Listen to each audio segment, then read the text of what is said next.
Hello my dears, എല്ലാവർക്കും പുതിയ ഒരു വീഡിയോയിലേക്ക് സ്വാഗതം. ഒരു പെർഫെക്റ്റ് കുടുംബം എന്ന് പറയുന്നത് എന്താണ്? എപ്പോഴാണ് ഒരു പെർഫെക്റ്റ് ഫാമിലി ആവുന്നത്? അതെ, നമ്മൾ ഭാര്യമാരും ഭർത്താക്കന്മാരും ഒരു മ്യൂച്വൽ അണ്ടർസ്റ്റാൻഡിങ്ങിൽ പരസ്പരം സ്നേഹിച്ചും പരസ്പരം സഹകരിച്ചും ഒത്തൊരുമയോടു കൂടി മുന്നോട്ട് പോകുമ്പോഴാണ് ഒരു പെർഫെക്റ്റ് ഫാമിലി പിറവിയെടുക്കുന്നത്, അല്ലേ? എന്നാൽ ചില ഫാമിലിയിൽ ഭാര്യമാര് ഭർത്താക്കന്മാരാകുന്ന രീതികൾ കാണാറുണ്ട്. ഇവിടെ ഞാൻ ആരെയും കുറ്റപ്പെടുത്തുകയല്ല, സ്ത്രീകളെ തരം താഴ്ത്തുകയില്ല, പുരുഷനെ തരം താഴ്ത്തുകയല്ല. മനസ്സിലാക്കേണ്ട ഒരു കാര്യം എന്ന് പറയുന്നത്, ചില ഭാര്യമാര് ഭർത്താക്കന്മാർക്ക് വേണ്ട പ്രാധാന്യവും അവർക്ക് വേണ്ട പരിഗണനയും നൽകാതെ സ്വന്തം ഇഷ്ടങ്ങൾക്കും സ്വന്തം കാര്യങ്ങൾക്കും മാത്രം പ്രാധാന്യം കൊടുത്ത് ജീവിക്കുന്ന നിരവധി സ്ത്രീകളുണ്ട്. നമ്മുടെ നാടൻ ഭാഷയിൽ പറഞ്ഞാൽ ഭർത്താവിനെ ചൊൽപ്പടിക്ക് നിർത്തുന്ന ഭാര്യമാർ. സത്യത്തിൽ ഈ ഭാര്യമാർ ഇങ്ങനെ ചെയ്യുന്നത് ശരിയായിട്ടുള്ള കാര്യമാണോ? നിങ്ങളെപ്പോലെ തന്നെ ഒരു വ്യക്തിയല്ലേ ഭർത്താവും? അവർക്കും ഉണ്ടാവില്ലേ സ്വപ്നങ്ങളും ആഗ്രഹങ്ങളും? അവരും ഒരു പേഴ്സണാലിറ്റിയാണ്.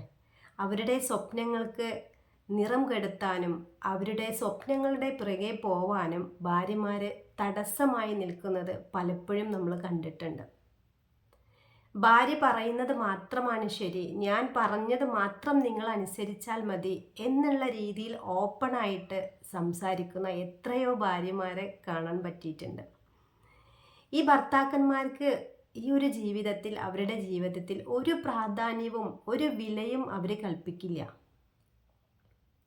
അവരുടെ സ്വന്തം, അതായത് ഭാര്യമാരുടെ വീട്ടുകാർ പറയുകയും ചെയ്യുന്ന കാര്യങ്ങൾക്ക് മാത്രം പ്രാധാന്യം കൊടുത്ത് ജീവിക്കുന്ന ഒരുപാട് വ്യക്തികൾ. ഇവർ ഈ ഭർത്താക്കന്മാർക്ക് ഒരുപാട് അവസരങ്ങൾ നിഷേധിക്കും.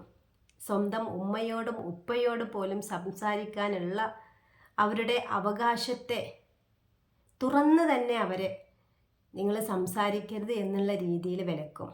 അതോടൊപ്പം തന്നെ ആ ഭർത്താക്കന്മാരുടെ സഹോദരങ്ങളോട്, ഫ്രണ്ട്സുകളോട് ഇടപഴകാനും അവരുടെ കൂടെ സംസാരിച്ച് പുറത്തു പോകാനും എല്ലാമുള്ള അവസരം ഈ ഭാര്യമാർ നിഷേധിക്കുകയാണ് ചെയ്യുന്നത്. ഇത്തരത്തിലുള്ള ഒരു ഭാര്യയാണ് നിങ്ങളെങ്കിൽ തീർച്ചയായിട്ടും നിങ്ങൾ സൂക്ഷിക്കേണ്ടിയിരിക്കുന്നു. കാരണം നാളെ നിങ്ങളുടെ മക്കളും ഈ രീതിയായിരിക്കും ഫോളോ ചെയ്യുന്നത്. മേ ബി നിങ്ങൾ ഇങ്ങനെയെല്ലാം ചെയ്യുന്നത് നിങ്ങളുടെ ഉമ്മയിൽ നിന്നോ നിങ്ങളുടെ അമ്മയിൽ നിന്നോ കിട്ടിയ കാര്യങ്ങളായിരിക്കും. നിങ്ങൾ ചെറുപ്പത്തിൽ നിങ്ങൾക്ക് എന്താണോ കിട്ടിയത് അത് ബൈ പ്രോഡക്റ്റായിട്ട് നിങ്ങൾ ഈ രീതിയിലേക്ക് മാറിയതായിരിക്കും. നിങ്ങളുടെ പാരൻസ്, അതായത് നിങ്ങളുടെ മദർ ഫാദറിനെ ആ രീതിയിലായിരിക്കും ട്രീറ്റ് ചെയ്യുന്നത്. അത് കണ്ടിട്ടായിരിക്കും നിങ്ങളും ഈ രീതിയിൽ നിങ്ങളുടെ ഭർത്താക്കന്മാരോട് ഇടപഴകുന്നത്. ഇത് കണ്ടു വളരുന്ന നാളത്തെ നമ്മുടെ മക്കൾ, അവരുടെ ജീവിതത്തിൽ ഇത് തന്നെയായിരിക്കും. സത്യത്തിൽ ഈ ഭർത്താക്കന്മാരൊക്കെ പേടിച്ചിട്ടായിരിക്കും മേ ബി ഒന്നും തുറന്ന് പറയാണ്ട് ജീവിച്ചു പോകുന്നത്. ഇതിനെതിരെ പ്രതികരിക്കുന്നവരും ഉണ്ട് കേട്ടോ. സത്യത്തിൽ ഒരാളുടെയും സ്വാതന്ത്ര്യത്തെ ഹനിക്കാനോ ഒരാളുടെയും അവകാശത്തെ നമ്മൾ അടിച്ചേൽപ്പിക്കാനോ അതല്ലെങ്കിൽ അവർക്ക് നേടേണ്ടുന്ന കാര്യങ്ങൾക്ക് വിലങ്ങുതടിയായി നിൽക്കാനോ പാടില്ല, അല്ലേ? അത് ഭാര്യയായിക്കൊള്ളട്ടെ ഭർത്താവായിക്കൊള്ളട്ടെ ഒരു മ്യൂച്വൽ അണ്ടർസ്റ്റാൻഡിങ്ങിലാണ് പോവേണ്ടത്. പക്ഷെ ഈ രീതിയിൽ ഭർത്താക്കന്മാരെ ദിനം പ്രതി ശല്യം ചെയ്ത് തൻ്റെ ചൊൽപ്പടിക്ക് മാത്രം നിർത്തുന്ന ഭാര്യമാരെ, അവരറിയാതെ പോകുന്ന വേറെയും ഒരുപാട് കാര്യങ്ങളുണ്ട്. നമ്മൾ ഇപ്പോൾ ചെയ്യുന്ന കർമ്മഫലം നമുക്ക് അത് ഉറപ്പായിട്ടും തിരിച്ചു കിട്ടുക തന്നെ ചെയ്യും. നമ്മൾ ഒരാളെ വേദനിപ്പിക്കാനോ ഒരാളെ വിഷമിപ്പിക്കാനോ അങ്ങനെയൊക്കെ നിന്ന് കഴിഞ്ഞാൽ വേറെ പല ആളുകളിലൂടെയും ഈ ഒരു വേദനയും വിഷമങ്ങളും എല്ലാം നമ്മളും അനുഭവിക്കേണ്ടതായിട്ട് വരും. ഇത് കണ്ട് വളരുന്ന നിങ്ങളുടെ കുട്ടി, അതാണായിക്കൊള്ളട്ടെ പെണ്ണായിക്കൊള്ളട്ടെ, നാളെ നിങ്ങൾ ചോദ്യം ചെയ്യാൻ തുടങ്ങും.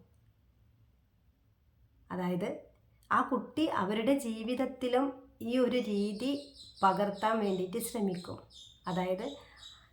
അതായത് ആണുങ്ങളോടെല്ലാം ഈ രീതിയിലാണ് പെരുമാറേണ്ടത് എന്നുള്ള ഒരു ചിന്ത പെൺകുട്ടിയാണെങ്കിൽ തീർച്ചയായിട്ടും ആ കുട്ടിക്ക് വരും.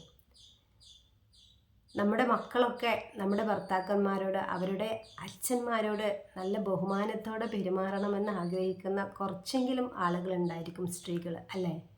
അപ്പോൾ നമ്മൾ ഈ രീതിയിൽ നമ്മുടെ ഭർത്താക്കന്മാരോട് ബഹുമാനമില്ലാതെ ഒരു ചെറിയ സ്നേഹമോ ഒരു പരിഗണനയോ കൊടുക്കാതെ അത് ചെയ്യ് ഇത് ചെയ്യ് എന്നുള്ള രീതിയിൽ നിലനിർത്തി കഴിഞ്ഞാൽ നാളെ നമ്മുടെ മക്കൾ നമ്മുടെ ഭർത്താക്കന്മാരോട് മോശപ്പെട്ട രീതിയിൽ പെരുമാറുന്നത് നമ്മൾ കാണേണ്ടി വരും.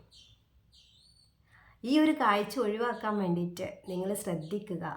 ഒത്തൊരുമിച്ച് നല്ല സ്നേഹത്തോടെ ഭർത്താക്കന്മാർക്ക് കൊടുക്കേണ്ടുന്ന സ്നേഹവും പരിഗണനയും അവകാശങ്ങളും എല്ലാം അതുപോലെ കൊടുത്ത് അവർക്കൊരു നല്ല പങ്കാളിയായി മാറാൻ വേണ്ടിയിട്ട് നിങ്ങളെല്ലാവരും ശ്രദ്ധിക്കുക. ഈ രീതിയിൽ മുന്നോട്ട് പോവുകയാണെങ്കിൽ നിങ്ങൾക്കും ഒരു പെർഫെക്റ്റ് ഫാമിലിയായി മാറാവുന്നതാണ്. മറ്റൊരു വീഡിയോയുമായിട്ട് നമുക്ക് നാളെ കാണാം. ഈ ഒരു വീഡിയോ ഇഷ്ടപ്പെട്ടാൽ തീർച്ചയായിട്ടും നിങ്ങൾ ചാനൽ സബ്സ്ക്രൈബ് ചെയ്യുക. നിങ്ങളുടെ കൂട്ടുകാരിലേക്ക്, നിങ്ങളുടെ കുടുംബത്തിലോട്ടൊക്കെ ഷെയർ ചെയ്യാനും മറക്കരുത്. Okay, thank you.